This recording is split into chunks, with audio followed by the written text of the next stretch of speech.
एक बार स्वामी जी अपने आश्रम में एक छोटे पालतू कुत्ते के साथ टहल रहे थे। तभी अचानक एक युवक उनके आश्रम में आया और उनके पैरों में झुक गया और कहने लगा, स्वामी जी, मैं अपनी जिंदगी से बड़ा परेशान हूँ। मैं प्रतिदिन पुरुषार्थ करता हूँ, लेकिन आज तक मैं सफलता प्राप्त नहीं कर पाया। पता नहीं ईश्वर ने मेरे भाग्य में क्या लिखा है, जो इतना पढ़ा लिखा होने के बावजूद भी मैं नाकामयाब हूँ। युवक की परेशानी को विवेकानंद जी तुरंत समझ गए। उन्होंने युवक से कहा, भाई, थोड़ा मेरे इस कुत्ते को कहीं दूर तक सैर करा दो, उसके बाद मैं तुम्हारे प्रश्नों का उत्तर दूंगा। उनकी इस बात पर युवक को थोड़ा अजीब लगा, लेकिन दोबारा उसने कोई प्रश्न नहीं किया और कुत्ते को दौड़ाते हुए आगे निकल पड़ा।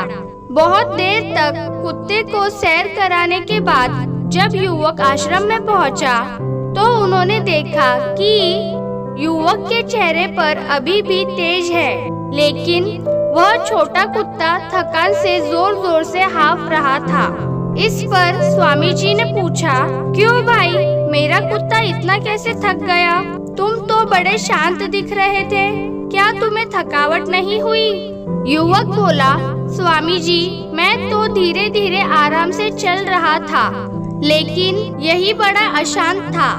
रास्ते में मिलने वाले सारे जानवरों के आगे पीछे दौड़ रहा था, इसीलिए एक जैसी दूरी तय करने के बावजूद भी यह इतना थक गया। तब विवेकानंद जी ने कहा, भाई, तुम्हारे प्रश्नों का उत्तर भी तो यही है। तुम्हारा लक्ष्य तुम्हारे अगल बगल है, वो तुमसे कहीं दूर थोड़ी है, परंतु तुम अपने लक्ष्य का पीछा छोड़ करके अन्य लोगों के आगे पीछे दौड़ते रहते हो। इस तरह तुम जिस चीज को पाना चाहते हो उससे दूर चले जाते हो। युवक उत्तर से संतुष्ट हो गया और अपनी गलती को सुधारने में लग गया।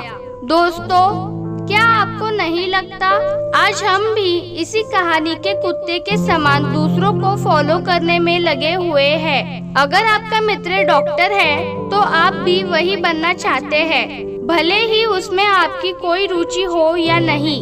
ऐसा करके हम अपनी प्रतिभा को खो बैठते हैं और जिंदगी भर संघर्ष करते रहते हैं। इसीलिए दोस्तों, दूसरों को फॉलो ना करें, अपना लक्ष्य खुद बनाए और उसके पीछे पूरे लगन से लग जाए।